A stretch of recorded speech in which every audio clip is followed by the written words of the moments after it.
jimatu ajandaa ta'e jimaan ajandaa guddaa taate yeroo garuu ijoolleen teenya Saudi Arabiyaa keessatti miidhaa hagana hin jedhamne walirraan geette Arsii fi Harargee jettee gurra walirraa murtee waan afaaniin dubbachuun nama qaanfachiisu haga afaanitti wal fincaahu haga ibiddaan mataa wal gubdee Arsii Harargee jettee walitti barreessuu geette akkanatti ulamaa'in xiqqaa fi guddaan haga jimarratti moromteen kaate kana namni irraa gadi baheetiin hin dubbanne baalatu lubbuu namaa taree wallahi fuulduree rabbiitti itti gaafatamtan lubbuun namaa kabaja qabdi ulamaa'in Harargee gadi bahee kasikkoo mandoo gadi bahee ijoollee rabbi sodaadhaa miidhaa walirraan hin gahina isin jala saalfanne waan hin taane walirratti dalagaatiin hin jirtanii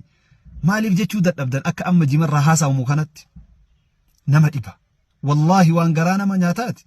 من أجل ذلك كتبنا على بني إسرائيل أنه من قتل نفسا بغير نفس أو فساد في الأرض فكأنما قتل الناس جميعا حق لبون تك ربي برت ألفاتهم بيتا قما لبو تكاليهم بيتا قبن كني إسلام ما كيست واقود دادا قمان إسالي قد دادا هل كان أكسي قروان أجولي وللرت دلايدي walirratti dalaguuf deemtullee kana oli ani ka gaafiinatti tahe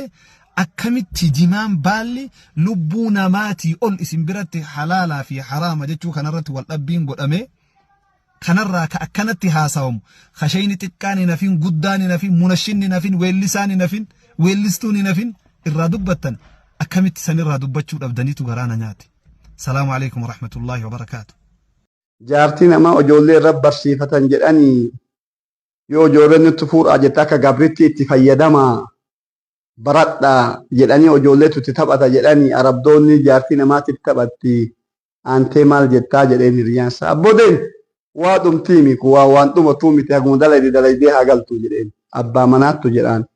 waa dhumataa miti kuni khasira addunyaa wal aakhira zaalika huwa alqusraan almubiin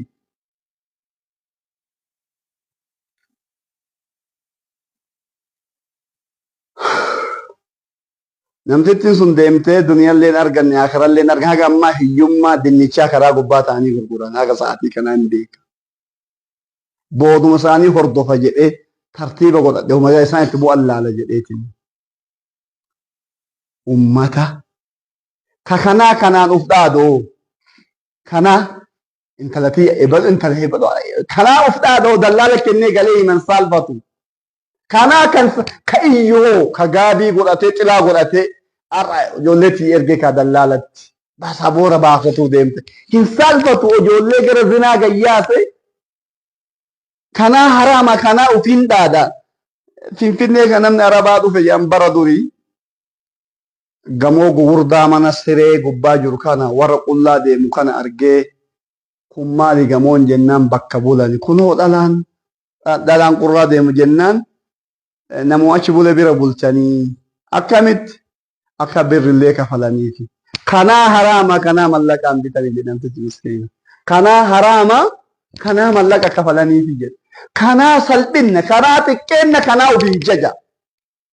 akkana godhatee deema intala ebaloo intala alaa qaba intala lama alaa qaba sadii alaa haaramanaattu ala jira kenna haasahameen dhumu hawaasa kenna dubbatameen dhumu mataan gannu cabee jira kabajaa namni namummaan qabu biyya addunyaatitti namni baasaboora Itoophiyaa baatee deemu kabajaan qabu biyya arabaa ta'e yeroo qo'atee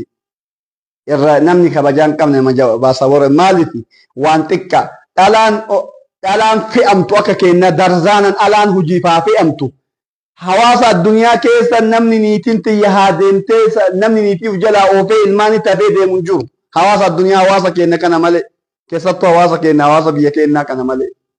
hawaasni intala ofii achi ala ergu hin jiru hawaasa biyya kennaa malee hawaasni biyya biroo hiyyoomullee xiqqaatullee beelan du'a malee kabajaa ofiin balleessu hawaasni biroo hawaasa kenna malee kanaafi namni rabbi sodaatanii ergaan kun isin bira gahe meetaa alaala bakka geenne bakka jirru eessa geenne bakka geenne ta'a alaala